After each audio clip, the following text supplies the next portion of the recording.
tenido una preocupación de corte pastoral, digamos, acerca del sobreénfasis que hay en el mundo evangélico e incluso entre nosotros. Hemos hecho ese énfasis respecto al poder de Dios, la grandeza de Dios, la omnipotencia de Dios, sus milagros, sus promesas. Ahí estamos. Y todo esto es cierto, todo esto es verdad. Dios es poderoso y es hacedor de milagros. Y hemos hecho un énfasis muy grande sobre esta dimensión de Dios, esperando siempre que en las circunstancias adversas en las que nos encontramos como parte de la vida, pues siempre haya una salida milagrosa de parte de Dios. Y me he estado preguntando y reflexionando sobre las historias bíblicas y las realidades humanas donde a veces Dios no hace milagros, donde Dios no se hace presente con algo milagroso, sino que pues nada pasa. Y a veces las cosas dolorosas llegan y no hubo una mano divina que las evitara. Y entonces me preguntaba, ¿estamos preparados para esos momentos? Nuestra fe es una fe que ha sido cultivada y preparada para asumir con alegría los silencios o ausencias o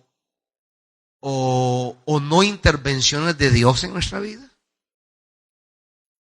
Porque sí alabamos a Dios porque el niño Jesús fue salvado de Herodes por la revelación del ángel a José, pero ¿y los montones de niños que murieron? Es Raquel que llora por sus hijos, dice el Evangelio. ¿Y qué hacemos con esos niños?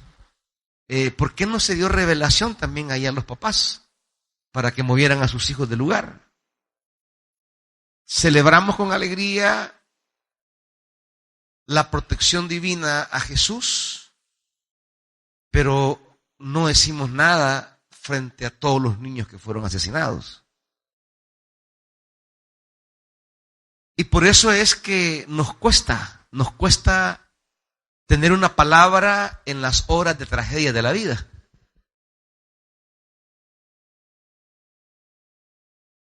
Y quizás comenzando conmigo, a mí me cuesta tener una palabra en los momentos difíciles de la gente. A nivel personal, yo siempre como que me aíslo mejor, me bloqueo, ¿verdad? Ante el dolor y el sufrimiento humano.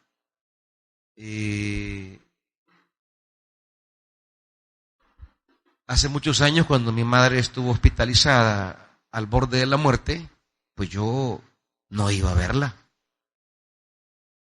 Quizá una vez nada más llegué y fue el día más trágico, a que estaba en una transfusión de sangre, que yo salí de ahí, pero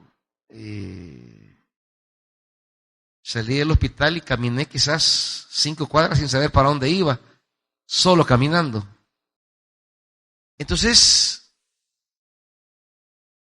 ¿qué hacemos? ¿Cómo asumimos con alegría el camino de Dios cuando, por ejemplo, Herodes captura a Jacobo y a Pedro que eran dos de los íntimos de Jesús, como lo veremos esta mañana. Y de repente a Jacobo le pasó el hacha, ¿verdad? Le voló la cabeza. Y al día siguiente le tocaba a Pedro. Y resulta que con Pedro el ángel intervino, lo saca de la cárcel, lo libera y lo manda. Y entonces, ¿cómo hacemos para vivir nuestra fe comprometida, alegre, cuando a Jacobo lo degollaron, lo descabezaron y la iglesia sigue firme? Pero también cuando Pedro sale libre y la iglesia sigue firme. ¿Seríamos capaces nosotros de mantener nuestra fidelidad a Dios y a su llamado cuando Él no intervenga o no mete su mano para actuar en alguna angustia que atravesamos como familia? Aquí hay peticiones, aquí hay oraciones, aquí hay súplicas, aquí hay necesidades. Y si Dios no actuara, nos vamos a desmoronar. Si perdemos un hijo porque Dios no me respondió como yo esperaba, o perdí un negocio, o perdí un trabajo, vamos a mantenernos con esa devoción, ese amor, esa fidelidad, esa entrega y esa alegría.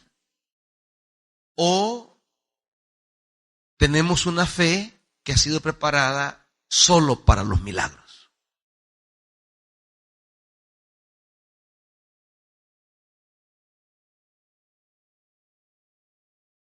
¿Cuántas veces nuestros testimonios se restringen solamente a las intervenciones milagrosas de Dios?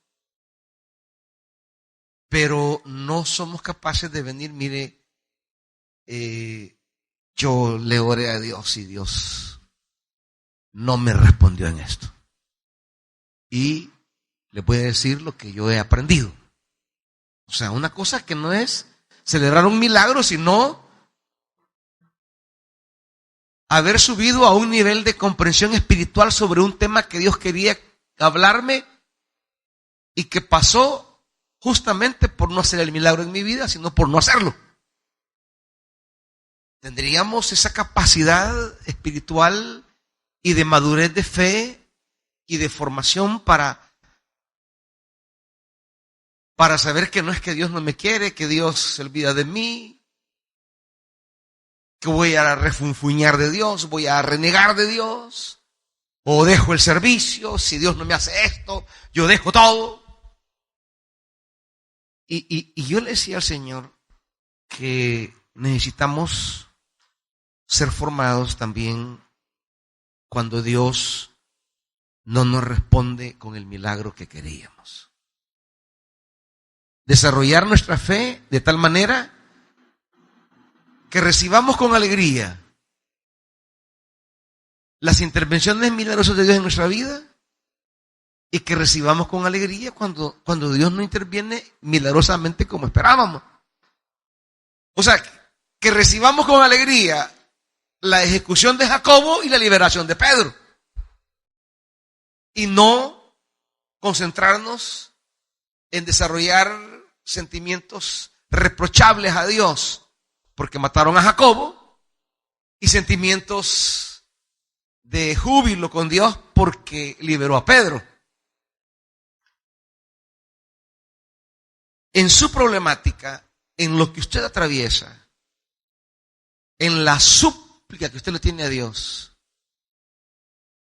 y si Dios no responde, usted seguirá amándolo, sirviéndole. Usted entenderá que por encima de ese momento, de esa situación, se puede estar moviendo algo mucho más grande de parte de Dios, y que eso que se está moviendo mucho mayor, pues pasa por no responderle como usted quiere. pero seríamos capaces de poder subir el nivel por encima de esa fase sensible, digamos, porque en el mundo nuestro las cosas que vivimos y nos agobian, nos angustian, son muy sensibles porque tiene que ver con necesidades, relaciones afectivas, tiene que ver con proyectos, con sueños, con logros, tiene que ver con el mundo de lo perceptible, de lo físico, de lo que tengo, de lo que veo, de lo que disfruto. Y nos concentramos a veces a entender la fe como el rescate de ese mundo sensible, material, físico, visible, pero de repente sucede que no se rescatan algunas cosas en ese mundo, porque hay otro mundo de procesos divinos que tocan propósitos, intenciones, finalidades divinas que no nos son posibles ver en el mundo sensible, en el mundo de lo que amamos, de lo que comemos, de lo que bebemos, de lo que vestimos, de lo que trabajamos, de lo que ganamos, de nuestra salud, el mundo sensible, el mundo material, el mundo de nuestra humanidad, diríamos el mundo de nuestra carne. ¿Entienden esto? El mundo de nuestra carne. Cuando la Biblia habla de carne, está hablando de nuestra humanidad y de las cosas que forman parte de todos mis entornos. Y resulta que nuestro mundo está a veces restringido a eso. Ahora bien, hay otro mundo. Y este mundo cuesta captarlo. Que es el mundo de lo espiritual, el mundo de propósitos divinos que a veces se abren camino por la no satisfacción de nuestro mundo sensible, de nuestro mundo material, sino por el desarrollo de ciertas capacidades espirituales, invisibles, que nos permiten captar ese proceso divino y al exponernos al influjo de Dios, descubrimos que ahí hay un mover de Dios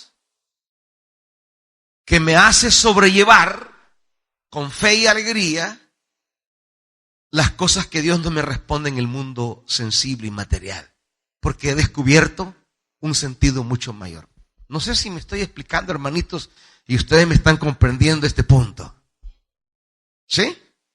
Bien. Cuando Dios no me responde, ¿qué propósito se está moviendo?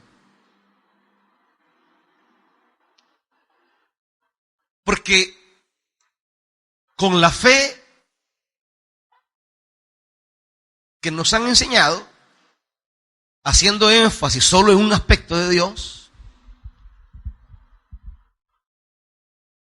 no tendríamos a veces capacidad para poder levantarnos, continuar la marcha, y sabiendo que Dios no me respondió como yo quería. ¿Y cómo puedo acceder a entender? Porque lo que hacemos es no entendemos. Me sucedió esta tragedia y nos sumergimos en el dolor de este mundo sensible y nunca entendimos qué movimiento divino había en ese dolor por el cual tuve que atravesar. No sé si me entienden esto, hermanitos. Bien. Le decía al Espíritu Santo que Betania también debe ser formada en esta parte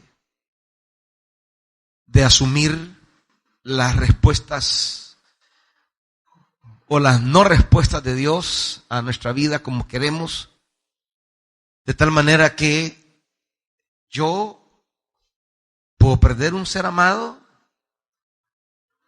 o perder algunas cosas materialmente sensibles para mí, pero que debo tener la formación de fe capaz de poder seguir marchando con la misma alegría y firmeza. ¿Cómo que si Dios me hubiera respondido como yo quería? Y Él me llevó al pasaje de Marcos, en el cual el Señor quiere hablarnos esta mañana. Uno de los momentos más terribles en la vida de Jesús. Marcos 14. Uno de esos momentos donde Jesús no oró una vez, ni dos, sino Jesús ora, ora, ora y ora. Y Dios no le respondió como Él quería. Pero sí le respondió, aunque no como Él quería. Marcos 14, versículo 32.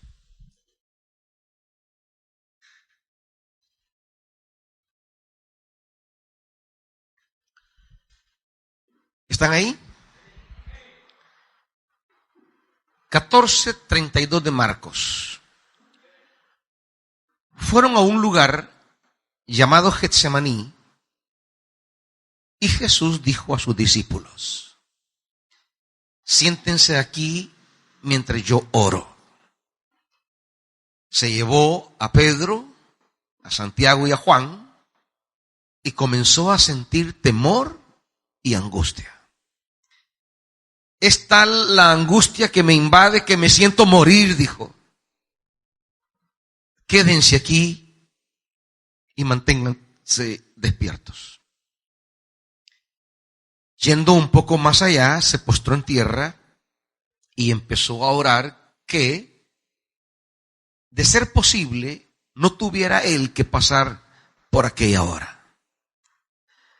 Decía: Abba, Padre, todo es posible para ti. No me haga beber este trago amargo, o literalmente quita de mí esta copa, pero no sea lo que yo quiero, sino lo que quieres tú.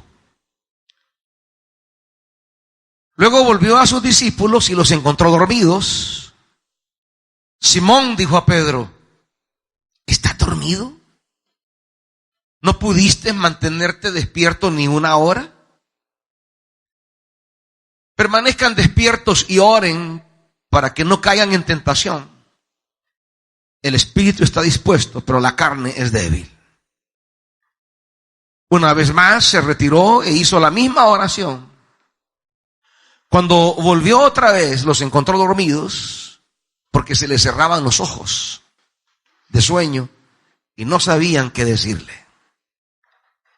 Al volver por tercera vez, les dijo: ¿siguen durmiendo y descansando? Se acabó. Ha llegado la hora. Miren, el Hijo del Hombre va a ser entregado en manos de pecadores. Levántense y vámonos. Ahí viene el que me traiciona. Padre, nuestra fe necesita tu palabra. Nuestro servicio necesita entenderte a ti. Háblanos esta mañana, enséñanos. Permítenos seguir el proceso de Jesús para que nuestra vida, al final de cualquier circunstancia, al final siempre se levante y siga caminando. En el nombre de Jesús. Amén. Siéntese, hermano.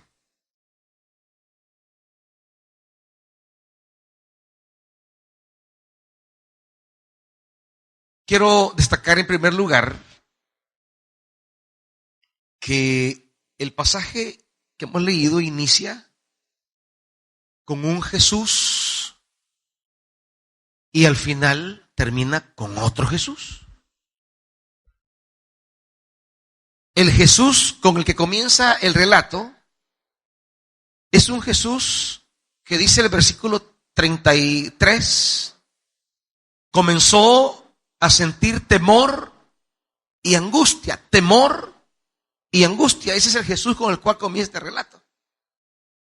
Un Jesús dominado por la debilidad de su carne. Cuando hablamos de carne, estamos hablando de esto que les he estado explicando, de nuestra humanidad. Habla de nuestro mundo humano, de nuestra realidad humana. En este contexto, carne es nuestra condición humana. Cuando Jesús dice la carne es débil, no está hablando de la carne de la que habla Pablo. Porque ahí la carne es fuerte, tanto que lucha con el espíritu. Es fuerte. Y claro, Pablo va a hablar también, como Marcos, de entender la carne como esa fragilidad, esa parte quebradiza del ser humano. Nuestra carne es nuestra humanidad, nuestra fragilidad humana.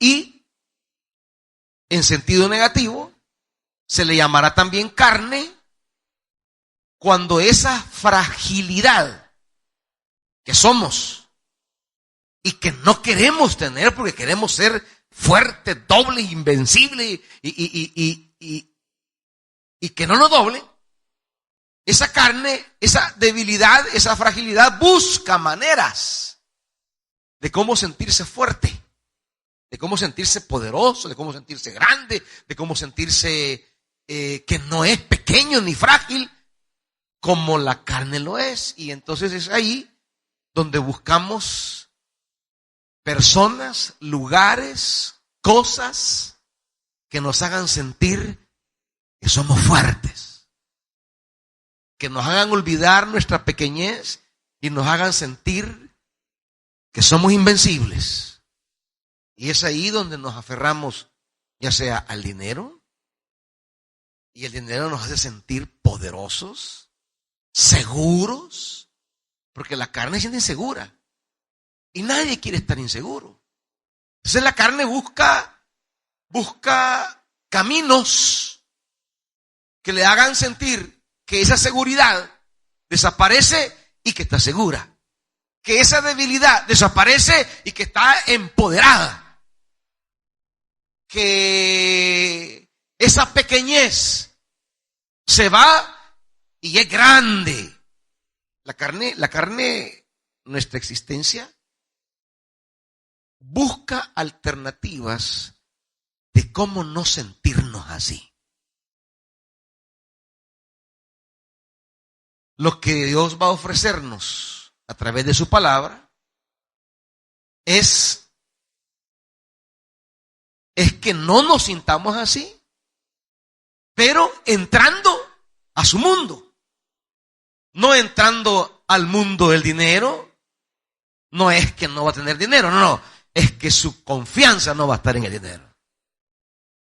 No entrando al mundo de su poder, de su trabajo, de sus amigos, de sus familias, de la gente, no, sino entrando a su mundo. ¿Cómo nuestra carne, que es lo que Jesús va a plantear aquí, cómo nuestra carne cede paso al espíritu, que en este caso se refiere al mundo de Dios, ese mundo que también está en nosotros, porque en nosotros está el mundo de Dios y está el mundo humano. El hombre es barro tomado de la creación y comparte entonces las sensibilidades materiales de la creación, pero Dios le metió algo. Cuando lo ve formadito,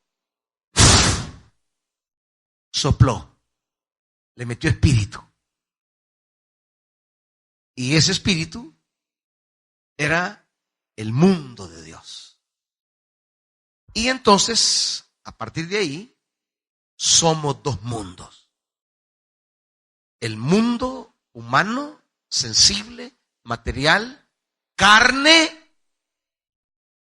y el mundo invisible, espiritual, que tiene que ver con propósitos, fines, llamamientos, con intereses de Dios. Mi carne tiene que ver con mis intereses. ¿Qué voy a comer? ¿Qué voy a beber? ¿Qué me voy a vestir? ¿Cuál va a ser mi trabajo? ¿Dónde voy a vivir? ¿Cómo voy a estar de mi salud? Son todas las preocupaciones suyas y mías, que son de sobrevivencia, son de existencia. Es el mundo humano. Es el mundo en el que vivimos. Pero hay otro mundo que Dios ha puesto, que no tiene que ver con estas cosas que a nosotros nos preocupan, sino con ciertas preocupaciones de Dios. Porque Dios crea este mundo y Él quiere cosas para este mundo. Él tiene propósitos.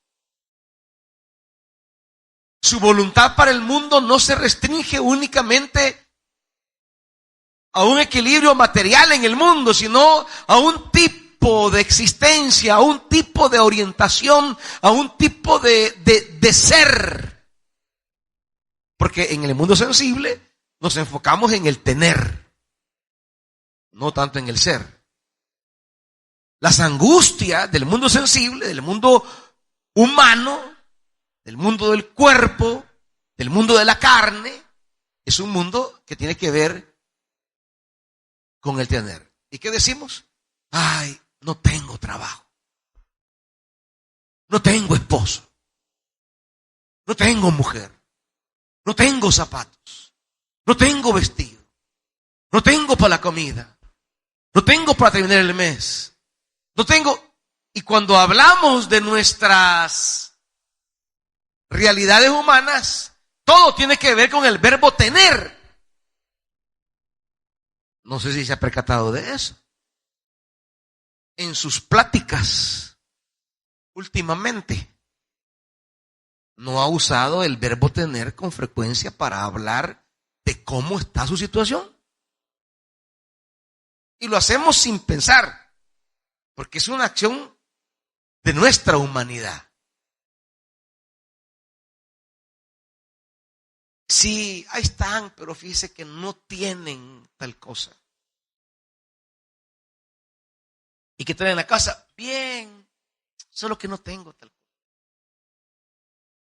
Con el verbo tener, describimos nuestro bienestar o nuestra carestía, lo que tenemos o no tenemos. Ahí se restringe, en ese verbo se restringe normalmente nuestra plática en el mundo sensible. Tengo, no tengo. Y nos definimos a partir de ahí. Nos entendemos a partir de ahí y nos sentimos a partir de ahí. Pero en el mundo de Dios, no es tanto el tener. Porque el tener a Dios no le preocupa, como nos preocupa a nosotros. ¿Por qué? Porque Él es dueño de todo. De Jehová es la tierra, el mundo, su plenitud y todo lo que en él es. A Dios no le preocupa el tener, el que estemos en si tenemos o no tenemos. No, a Dios le preocupa otra cosa. El ser, cómo somos. ¿Cómo somos? ¿Qué pensamos? ¿Qué sentimos? ¿Qué buscamos? ¿Para dónde vamos? El sentido de nuestra existencia. ¿Me van siguiendo? No es que no se preocupe por nuestro tener. Claro que sí. Pero a él le preocupa algo todavía mucho más complicado, que no tiene que ver con el dinero, que no se puede comprar. Las cosas que tienen que ver con el mundo de Dios no se pueden comprar, no se pueden pagar con dinero. Son procesos de comprensión humana al que debemos de llegar siguiendo un camino a veces doloroso. Ya lo veníamos hablando. Jesús obliga a los discípulos a subirse a la barca. Ellos tienen que aprender algo que no están entendiendo. Y van a vivir el miedo también. Pero van a llegar. Porque para poder llegar necesitamos desarrollar cierta comprensión que no se puede tener en el mundo de la carne, del cuerpo, porque estamos metidos en nuestra sobrevivencia, que necesitamos adentrarnos al mundo de Dios. Y eso es lo que cuesta, eso cuesta muchísimo. Jesús entra en este relato en el mundo de la carne, en el mundo de su humanidad, en el mundo de las relaciones, en el mundo de lo que ve, en el mundo de lo que está pasando, en el mundo de lo que está aconteciendo, en el mundo de las realidades que no podemos explicar y nos frustran. Jesús, en este pasaje, a diferencia de lo que va a experimentar en el capítulo 9, donde también toma a Pedro, Santiago y Juan y sube al monte a orar, pero en el monte de la transfiguración, que allí se le llama, Jesús va a experimentar eso, una transfiguración. Sus vestidos blancos, una luz resplandeciente, o sea, una cosa fascinante, que es la parte de la vida cristiana que nos gusta. Cuando Dios aparece en una nube y habla, este es mi hijo amado, háganle caso, y aparece Moisés y Elías. Uy, qué lindo eso. Esa experiencia de la transfiguración. Yo así quiero.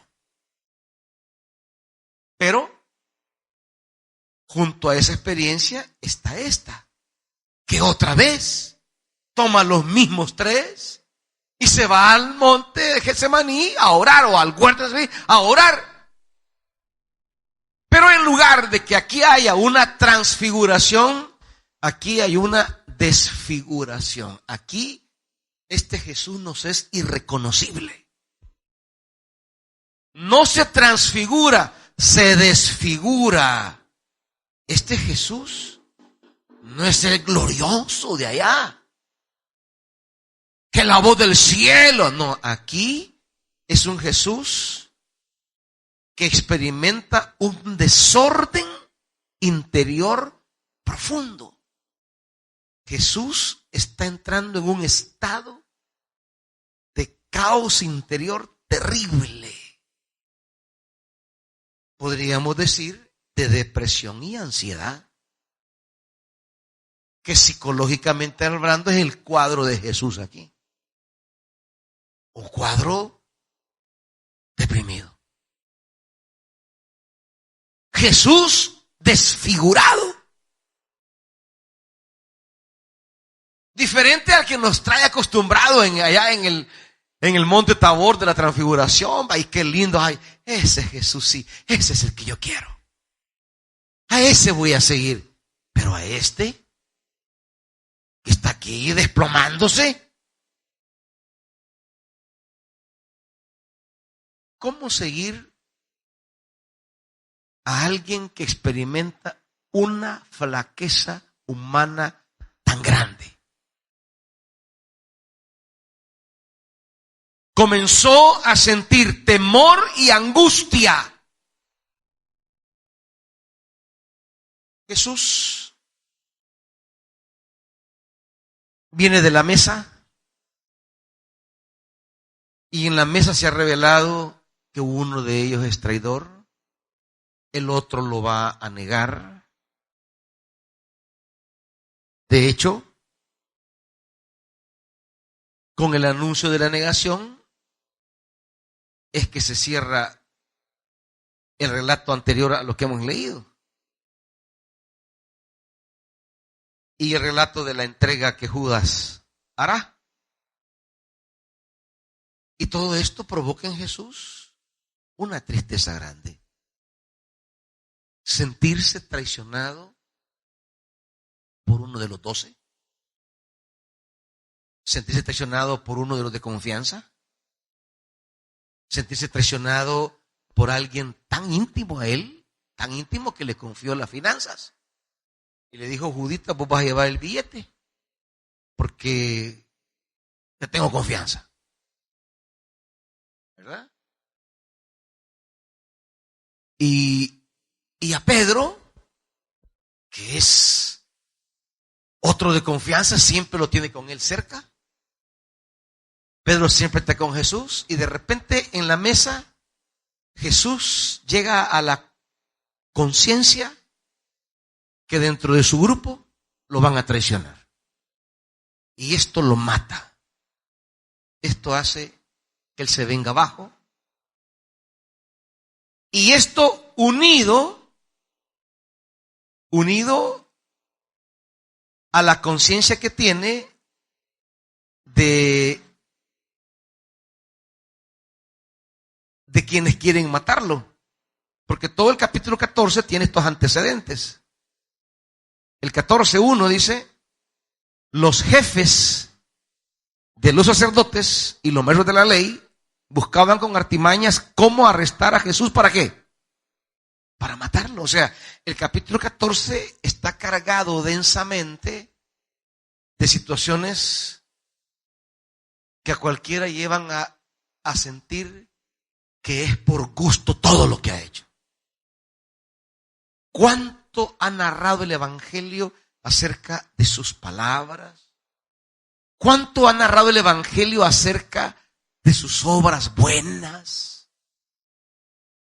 Pero al llegar al capítulo 14 pareciera que todo lo que ha hecho no sirviera de nada, que por gusto. Tanto esfuerzo y no ha logrado ese esfuerzo tocar o rasguñar la fe, la sensibilidad de los dirigentes religiosos. No ha logrado despertar un ápice de sensibilidad espiritual a su mensaje. A descubrir siquiera un poquito la posibilidad de que lo reconozcan como profeta de Dios, ¿no? Si no, me quieren matar. Me quieren matar. Y en una especie de una degradación, ¿verdad? El pasaje va a llevar a Jesús a la soledad absoluta. La dirigencia lo quiere matar, un golpe grande.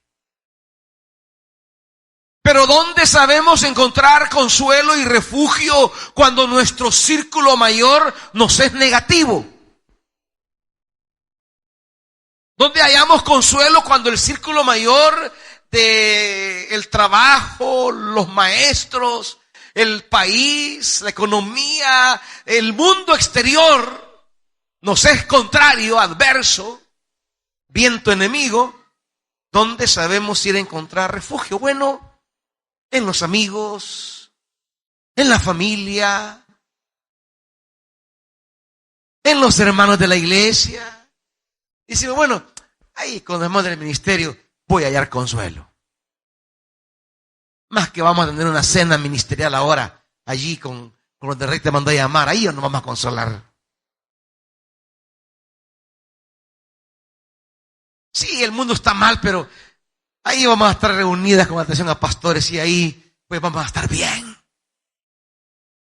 Pero resulta que a la hora de reunirse con ese grupito que usted pensaba encontrar ahí refugio, no, tenemos un convivio con administración. Ay, qué buena, pues sí, vamos a estar consolados ahí. Va. Y de repente resulta que el círculo, que era un poco más íntimo, donde usted empezó a encontrar cierto aliciente, cierto consuelo, cierta fortaleza, resulta que tiene un traidor y uno que lo va a entregar. Y tiene un tajo de mentirosos. Porque termina el 21 diciendo, perdón, 31. Pedro le dice, aunque tenga que morir contigo. O sea, miren al Pedro, así que, puya. ¿Qué le dice Pedro? Jamás te negaré. Y los demás dijeron lo mismo. Jesús se da cuenta en la mesa que el círculo que podría haber sido de cierto consuelo, de cierta fortaleza, de cierto estímulo, por gusto. Se quiebra el primer círculo, se quiebra el segundo círculo y dice, pero tengo tres. Esos tres sí. Los tres no me fallan. Con estos tres, ahí yo estoy, pero jamás me han fallado. Está conmigo siempre. Estos me van a apoyar. Y usted ya sabe lo que pasa en el relato. Esos tres, por gusto. ¿Qué hacemos cuando se quiebran todos los círculos de consuelo, de confianza, de aspiración, de donde yo pude encontrar una palabra, un aliciente, un respiro, donde pude decir, yo sé que por lo menos ustedes tres sí están conmigo en las más malas? ¿Y qué hacemos cuando esos tres, por gusto, ni entienden, ni miran, ni les importa lo que está pasando? Se van a echar mejor. ¿Y usted se queda? Solo y su alma. Usted se queda ahí, solo, solín, solito. Y ahí vienen los momentos más difíciles. Y ahí vienen todos los estados, pa. Todos los que vayan a publicar, pa. ¡Traidores! Y para tirar indirecta, pa. Todas estas se van, pero mi Dios está conmigo. Y todas las pedradas de los estados, pa. Porque se sienten derrotados, abandonados, solos. Jesús entró quizá a preguntarse muchas cosas. ¿Habrá valido tomar este camino? ¿No estaba mejor yo tranquilo haciendo billete como carpintero? ¿No tenía yo más futuro trabajando de algo que en una sociedad como esta tiene mercado? Porque Roma está construyendo y construyendo y construyendo. Y yo soy tectón, es en griego, que se puede traducir como albañil, carpintero. Son trabajos manuales, como alguien que repara de todo y hace de todo. Y en una sociedad donde la construcción se está dando, pues esa gente tiene trabajo. Y Jesús decía, viene yo, allá estaría quizás en mi casita, ya tuviera mi casa, ya tuviera mi mujer, mis hijos, fuera alguien respetable quizás en la comunidad. Y aquí soy despreciado. Estoy desvalorado.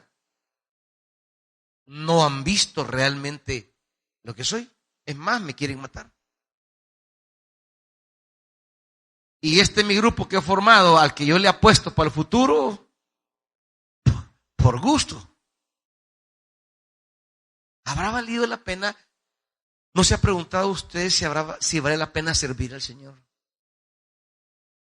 Venir a la iglesia, venir a adorarle, leer su palabra, meternos a este mundo de Dios. ¿Valdrá la pena de verdad? ¿No estaríamos mejor quizás fuera de todo esto, que eso que hay que madrugar a las 5 de la mañana para ir a cuidar tanto bolo choco?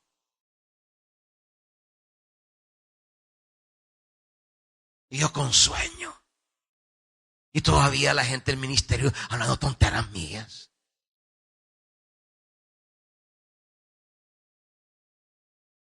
Y lo peor que los que hablan son los que no ofrendan. Y yo ofrendo. Y los que arman más desmadre en los ministerios son los que menos están comprometidos.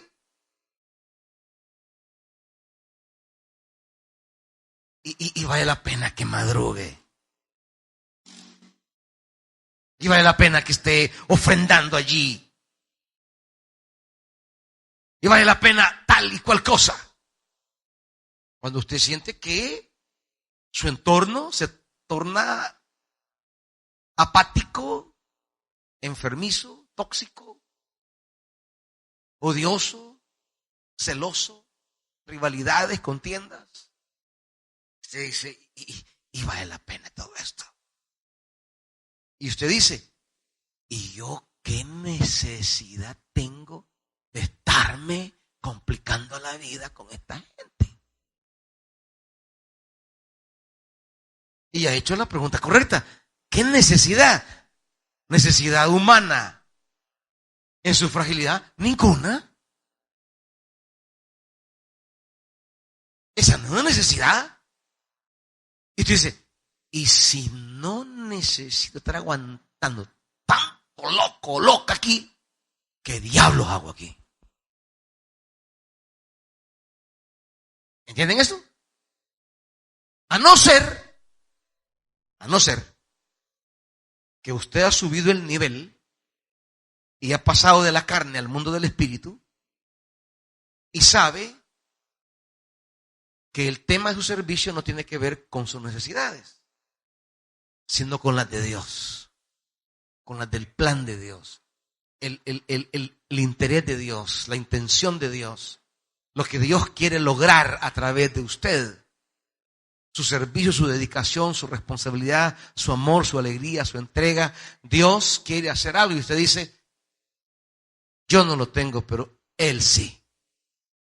Él sí. Como le dijeron a aquel, el Señor lo necesita. Dame el burro, porque el Señor lo necesita.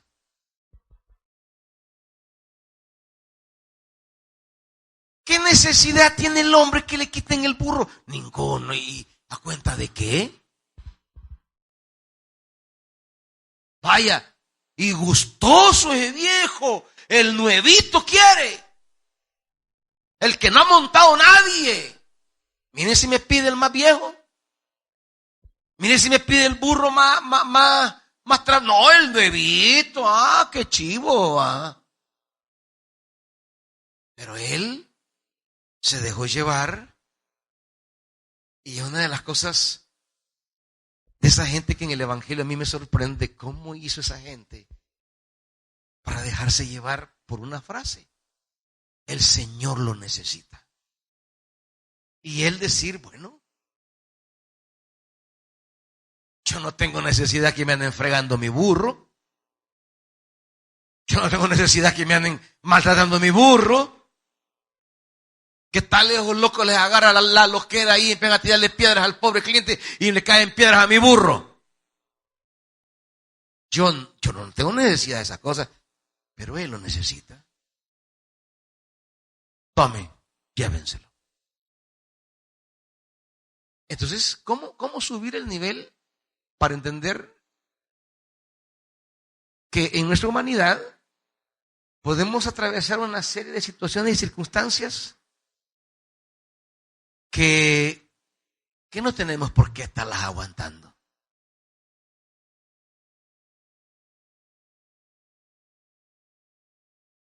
Y ver el panorama desolador, Jesús se sintió mal. Se sintió de la patada. Son esos momentos donde usted está sumido y dice, ahorita me siento de la patada. Usted dice otra palabra, porque es un gran malcriado, yo no. Me siento fregado, hundido. Usted ya sabe lo que usted dice. Y usted dice esa palabra para saber que se siente un desecho, pues. O sea, algo que ya para nada sirve.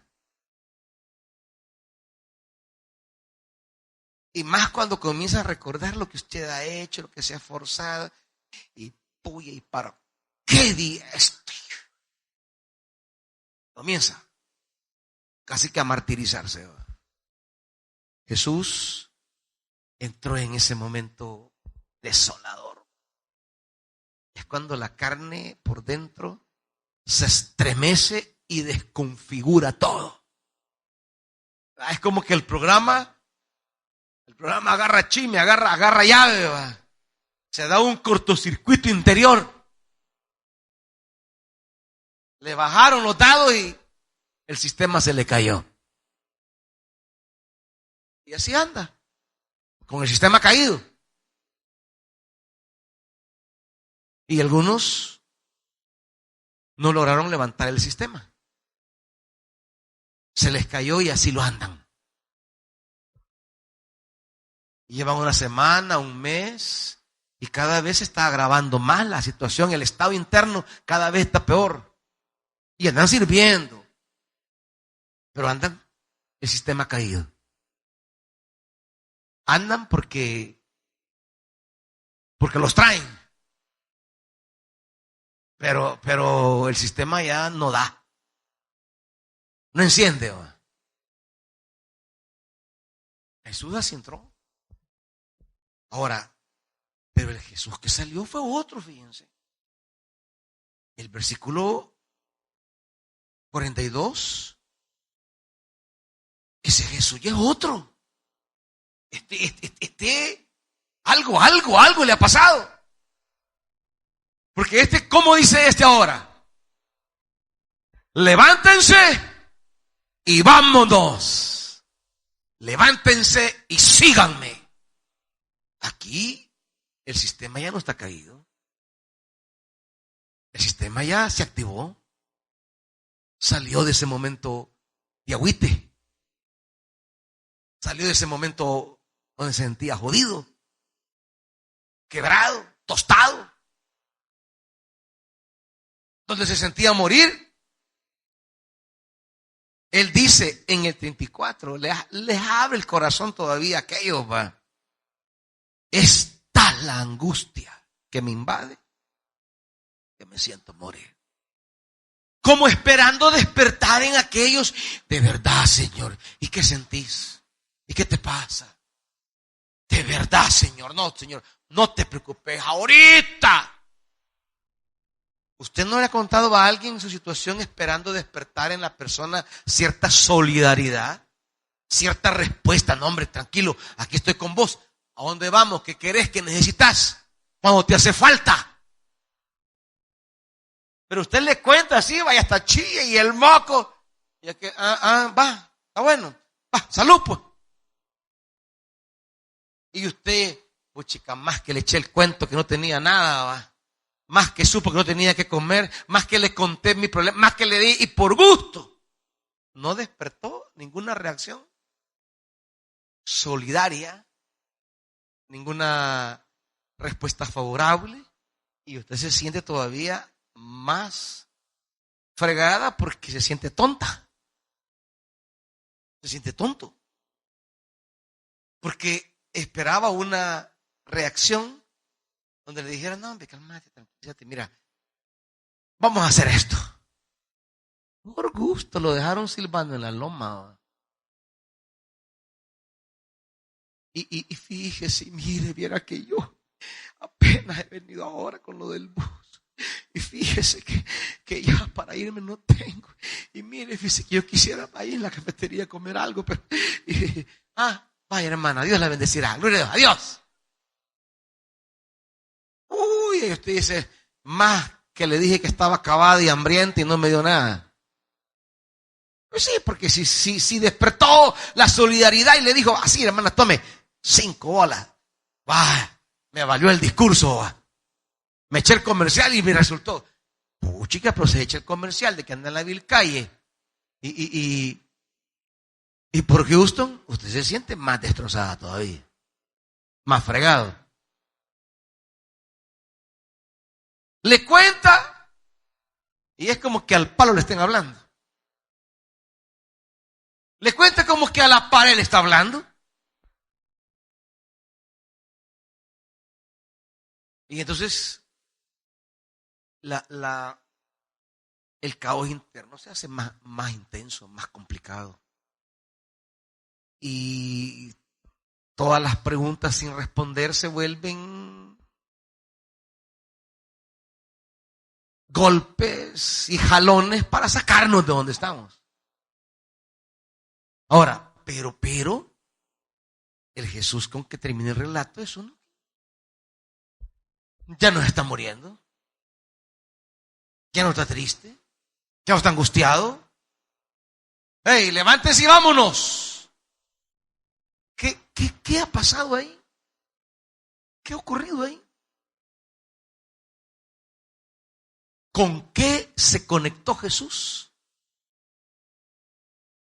Que aunque el Padre no le va a responder lo que le pide, primero porque él pide 2 cosas. Le pide una que tiene que ver con su carne, con su sensibilidad, con su mundo, y le pide otra que tiene que ver con el mundo de Dios. Dios siempre responde, solo que no le responde en el mundo que él quiere, sino en el mundo que Dios quiere. Pero Jesús ahí se enganchó. Y aquí vamos a hablar ahora de estos momentos. Hay 2 momentos en la vida de Jesús. El momento de la copa, o sea, el momento del trago amargo, y el momento de la hora. La hora y la copa son 2 palabras que empleará el evangelista para hablar de esos 2 mundos. La copa, el trago amargo, es en el mundo sensible de Jesús, que en el Evangelio de Marcos es su muerte, su sufrimiento, su dolor, su traición, su negación, su pasión, todo lo que es la pérdida de la vida humana, material, frágil, sensible. ¿Ya? Es el momento del trago amargo. El trago, no el trago derecho de Marco Antonio, sino el trago amargo. El trago difícil que Jesús en su humanidad no quiere atravesar. ¿Quién quiere el trago amargo? Pues nadie lo queremos. ¿Quién quiere tener un buen trabajo y perderlo? ¿Quién quiere tener un buen cliente y perderlo? ¿Quién quiere tener un negocio y que quiebre? ¿Quién quiere estar sano y estar postrado en el hospital de repente? ¿Quién quiere tener un recurso y de repente ya no? Nadie. Nadie quiere estar mal. Nadie quiere estar bebiendo tragos amargos en la vida. ¿Quién quiere perder un hijo? Dígame. ¿Quién quiere perder un ser amado? ¿Quién quiere? Nadie. Esa es la copa. Ese es el mundo de la oración. Es una dimensión de la oración. La oración como la súplica para que Dios intervenga en ese mundo de necesidades, en el que nos movemos. Y ese mundo de necesidades apela a una cualidad de Dios. ¿Qué le dice Jesús cuando él ora en el 36?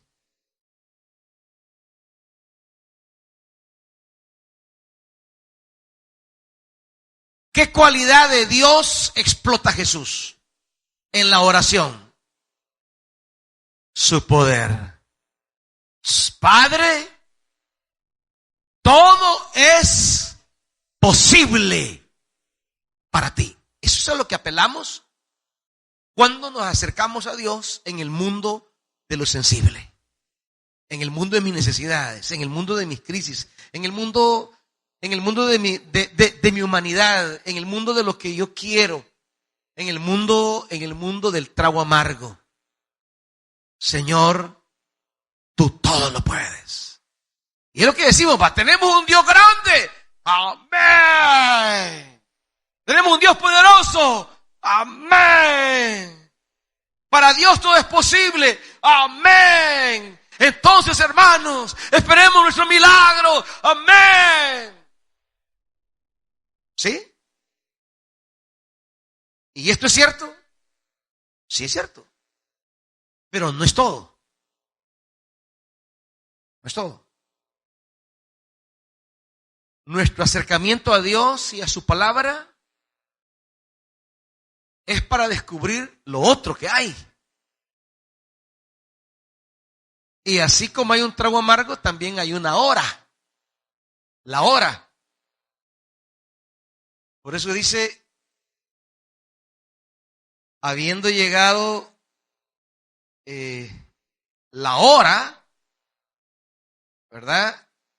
Y al final dice 41, se acabó. ¿Ha llegado? Jesús entiende que está la copa y está la hora. La copa es lo que los hombres le harán sentir a Jesús. Eso no lo hace Dios.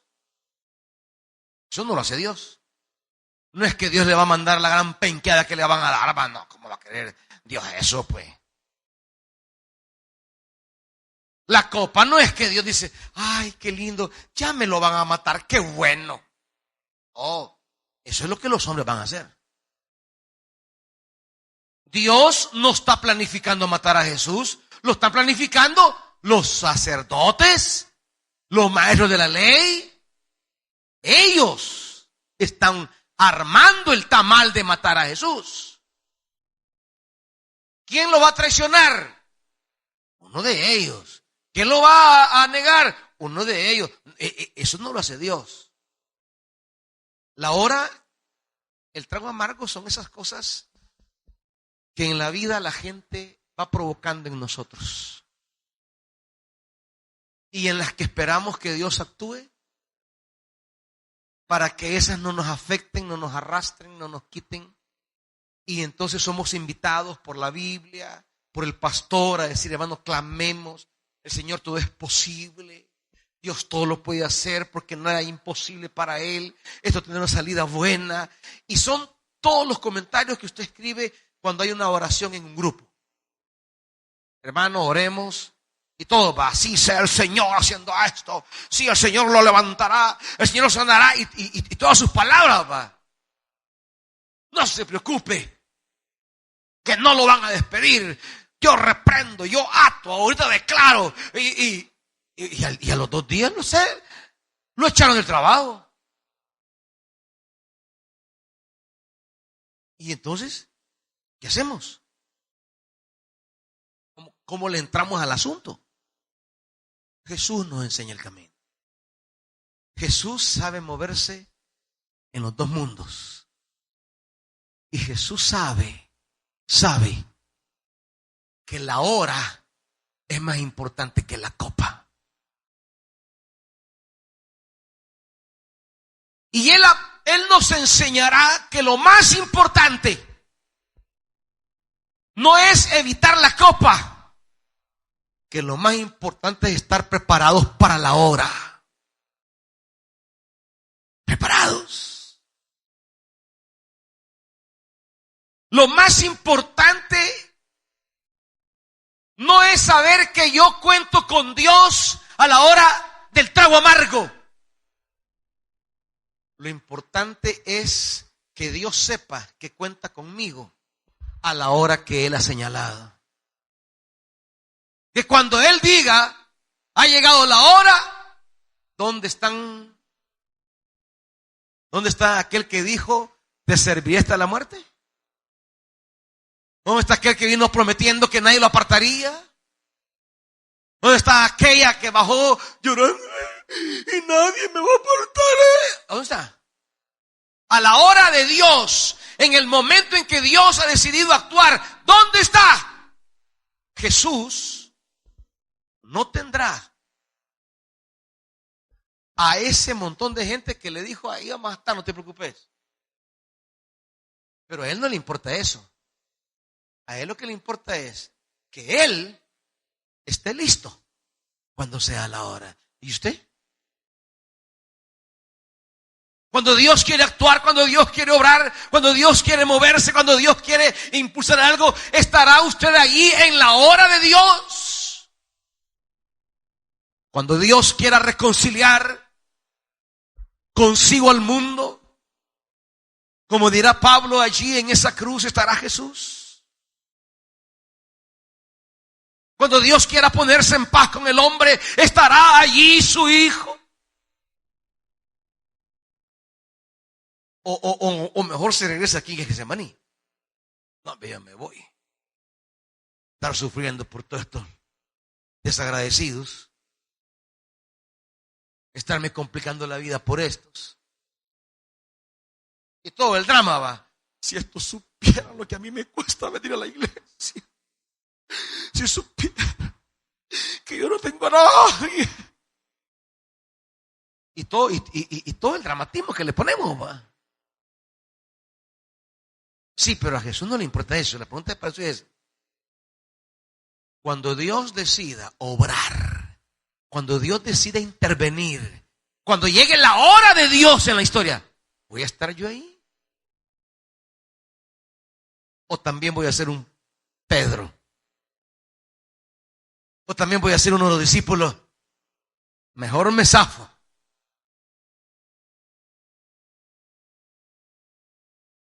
No, si estar en el monte de la transfiguración es bonito. Sí, hermano, yo vi al Señor.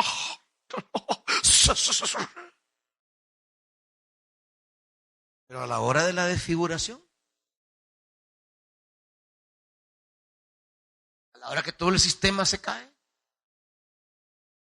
a la hora que yo no tengo razón humana para hacer lo que hago en la obra. No tengo razones humanas, no tengo estímulos humanos, no existen, no hay. Al contrario, lo que hay son desmotivaciones. ¿Qué me hace estar allí? La hora.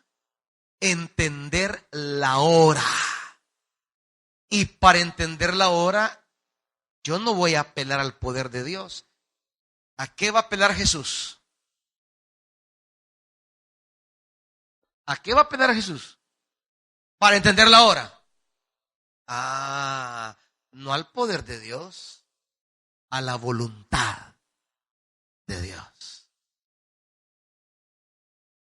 La copa, la hora de la copa o el tiempo de la copa, el trago amargo, yo le pido a Dios mi voluntad.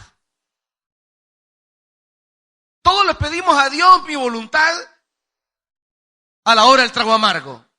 Si no tengo trabajo, pues yo le pido trabajo. Si mi hijo está enfermo, pues le pido sanidad. Si tengo un problema económico, le pido provisión. Le pido mi voluntad, siempre es pedirle a Dios que me ayude a salir del trago amargo. ¿Estamos ahí? Ahora, si queremos responder a la hora de Dios y no a mi trago amargo, ya no es cosa del poder de Dios. Es cosa de la voluntad. Y le dice Jesús, Abba Padre, todo es posible para ti. Y le pide, no me hagas beber este trago amargo. Es lo que le pedimos, no queremos. ¿Y quién va a querer trago amargo, pues? Nadie, ni yo, ni Jesús, ni nadie lo quiere. Ahora, pero la oración es para encontrarme con algo que va más allá de las sensibilidades en mi mundo, más allá de mis necesidades, más allá de lo que yo quiero, más allá de adorar y exaltar su poder. Aquí, esta parte de aquí es la que cuesta. Esta parte de aquí es la que no decimos en la oración. Señor, yo sé que tú todo lo puedes. Yo te alabo por eso. Y aquí está mi hijo, Señor. Yo sé que tú eres poderoso. Y si sanaste esto. Pero hasta ahí llega la oración. Jesús le agrega algo que nos cuesta decir. Sin embargo, Señor, ¿qué le dice? No se haga lo que yo quiero, sino, ahí ya entró a otro nivel usted. Ahí usted ya entró a un nivel complicado, difícil, porque usted se desprende ya de que su satisfacción ya no va a estar en cómo me fue con el trago amargo. No, su satisfacción va a estar en hacer la voluntad de Dios. Cuando usted hace las cosas porque es la voluntad de Dios, usted ya no anda viendo a Pedro, a Judas, a los sacerdotes y si estos valen la pena. No, ya eso no nos interesa. Ya el mundo humano no es mi movimiento. El mundo humano no es ya lo que anden hablando, lo que anden diciendo, lo que anden comentando. Eso ya no me importa. No, yo me muevo ya en el plano de su voluntad. Señor, cuando llegue tu hora, yo quiero estar a la altura de tu voluntad. Quiero estar ahí para que tú cuentes conmigo a la hora que tú me necesitas. Esto ya es otra cosa, hermano. Este es otro nivel. Aquí estamos hablando ya de que hemos dejado nuestros intereses y hemos subido a los intereses de Dios. Saber que nuestra vida humana hemos subido de nivel para que Dios pueda llevar a cabo lo que Él quiere hacer. Y entonces ya el chambrerío, ¿a mí qué me va a importar? Ya las caras que me paran, ¿a mí qué me va a importar? Ya todo lo que cuando entro y me ven entrar al ministerio como que ahí viene esto y aquí viene, ¿ya qué me va a importar a mí eso? ¿Qué nos va a importar todas las reacciones, respuestas, actitudes, comentarios, situaciones, estrecheces, necesidades, adversidades, pérdidas, si nos estamos moviendo en un plano superior, el plano de Dios? Y sepan que aunque nos toque atravesar el trago amargo por hacer la voluntad de Dios, Él no nos deja. Que bebamos el trago amargo no es que Él nos ha dejado. No. Es que Él va a hacer su voluntad. Y en la realización de su voluntad siempre va mi bienestar, siempre. Aunque en el momento parezca que no. Aunque en el momento Jesús lo agarren y le peguen una penqueada terrible.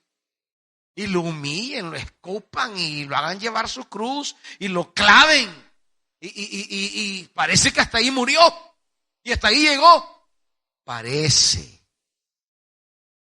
Pero como se hizo la voluntad de Dios, y la voluntad de Dios al final es la vida, Él mismo entró como beneficiario de esa voluntad. Por eso Dios lo levanta, por eso lo resucita, por eso lo restaura, lo sube, lo glorifica, lo sienta a la par de Él, porque en esa voluntad también iba su bienestar. No en el momento, pero allí iba. Usted no sabe, no tiene ni idea, hermanito, cuántas veces echamos a perder nuestro bienestar último por haber huido a la hora de la copa. Ahí a la hora que le toque el trago amargo. A esa hora que usted se siente que no quiere que nadie lo mire, se siente que todos andan de usted, que usted es el patito negro, que usted es el trago amargo. Y usted dice, no, hombre, yo estoy achicado, yo no voy, si eso no me ven. Pero usted dice, bueno, yo aquí estoy. Yo, Señor, no quisiera. Es más, yo quisiera cambiar de aire donde no me conozcan, ¿verdad? Y ahí como no lo conocen, pues no hay crisis. Pero ¿es la voluntad de Dios? Pregúntesela. Y si lo es, bueno, dele, pero no la manipule. No la manipule tampoco a su gusto, ¿va? Porque somos expertos para manipular. Ay, que yo siento. No, tu vergüenza es la que siente eso. Tu ego es la que siente eso. Por eso la oración. Por eso es buscar al Padre. Padre,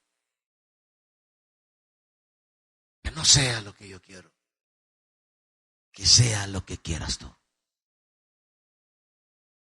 Y esa fue su oración. Eso fue lo que volvió a pedir, dice el 39, una vez más se retiró e hizo la misma oración. ¿Resultado? El Padre le contestó. El Padre lo fortaleció. El Padre le dio lo que necesitaba para estar a la altura del momento amargo.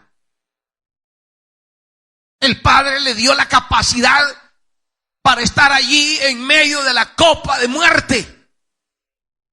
Y por eso se acerca, vaya ya, se acabó, vámonos, por gusto, ustedes son por gusto, pero no importa, levántese y vámonos. La hora ha llegado. Voy con todo.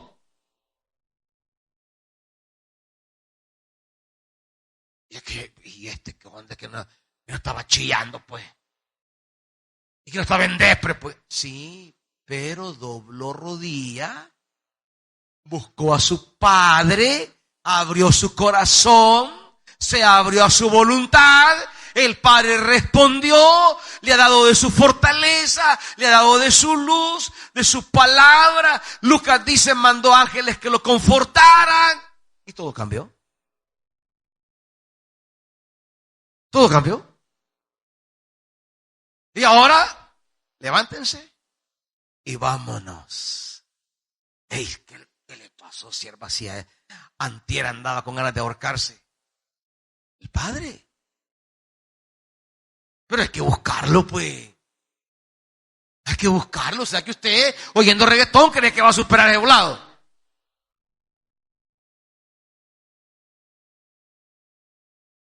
Chillando con Karin León, cree que va a superar el volado. No, hay que ir al Getsemaní y doblar rodilla y abrir su corazón ante el Padre. Y el Padre siempre se dejará sentir. Pónganse de pie, hermanitos. Que cuando llegue la hora, tú estés ahí, hermano, para Dios.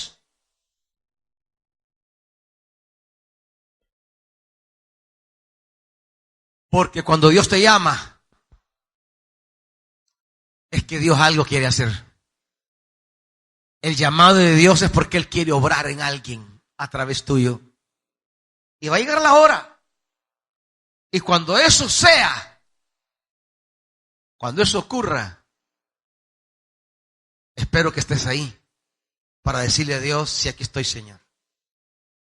Aquí estoy. Oremos. Señor, de verdad que hay tragos amargos que no queremos en nuestra vida. No los queremos. Son duros para nosotros. Sin embargo, sabemos que por encima de la copa está la hora. La hora es aquello que tú has decidido hacer. La hora es aquello, es el momento oportuno en que quieres obrar. Y por eso me ha llamado, para que esté listo. Que cuando la hora llegue yo te diga, heme aquí. Señor, mis hermanos y mis hermanas, luchando, batallando, en sus tragos amargos, a veces han sentido el deseo de regresarse, de salir, de no seguir.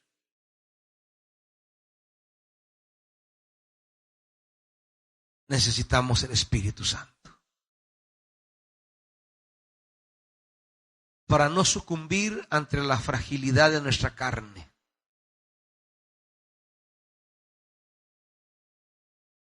Para ir más allá de las expresiones positivistas de todos aquellos que le decían, sí, vamos Señor, vamos contigo Señor. Pero cuando llegó la hora no tenían el carácter ni el temple.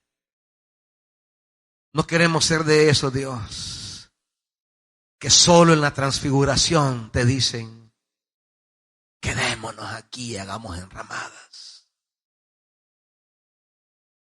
Queremos ser los que en la desfiguración te digamos, aquí estamos, cuenta con nosotros.